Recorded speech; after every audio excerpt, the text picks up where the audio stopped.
اللہ اکبر اللہ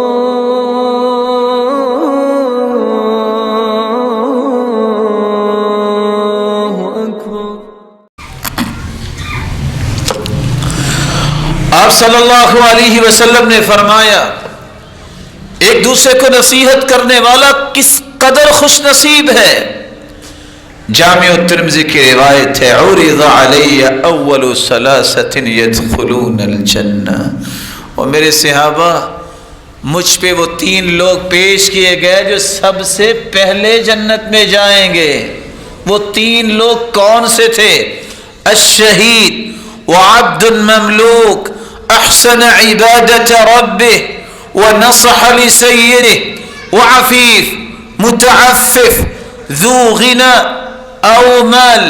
ایسا انسان جس نے رب کی رضا کے لیے، دین کی سربلندی کے لیے شہادت کا پیالہ نوش کیا۔ دوسرا وہ انسان جو کسی متحدی میں کام تو کرتا ہے، عبادت میں بھی کوئی فرق نہیں آنے دیتا، اور جو ذمہ داری ہے اس کو بھی پورا کرتا ہے، رب کی بھی نصیحت اور اپنے مالک کی بھی نصیحت کرتا ہے، اس کی اطاعت کرتا ہے۔ اور تیسرا وہ انسان جس کے پاس مال ہے، مال آ جائے بگاڑ آتا ہے، مال ہے عفیف متعفف ہے، مالدار لیکن پاک دامن ہے، اور پاک دامنی اور پاکیزگی کو پسند کرتا ہے۔ فرمایا یہ 3 خوش بخت ہیں جو سب سے پہلے مجھے دکھائے گئے یہ جنت میں داخل ہوں گے۔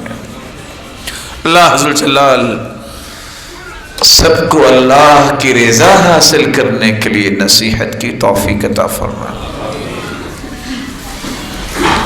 نصیحت کرنے والے کو کیسے نصیحت کرنی چاہیے، یہ اس قدر حساس موضوع ہے۔ اگر آپ دیکھیں اور سوچیں اور معاشرے کی فقہ الواقع کو چیک کریں تو اکثر اوقات نصیحت کے نام سے ہی فساد ہو جاتا ہے۔ کسی کی چھوٹی سی برائی کو دیکھا، اس کو کافر کہہ دیا، فساد ہو گیا، لڑائی ہوگی اور قتل و غارت ہو گئی۔ اس کو سمجھنا ضروری ہے کہ مجھے اور آپ کو نصیحت کیسے کرنی ہے اور نصیحت قبول کیسے کرنی ہے۔ نصیحت کرنے والے کو چند کام سمجھنے چاہیے۔ سب سے پہلا کام، نصیحت کرتے وقت سوچے میں کیوں کر رہا ہوں۔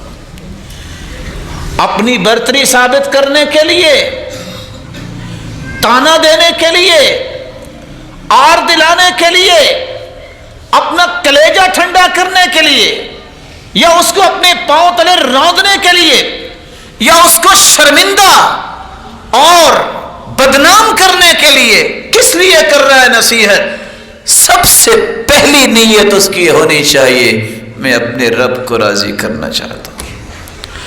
جب نیت خالص ہوگی پھر رویوں میں فرق آئے گا۔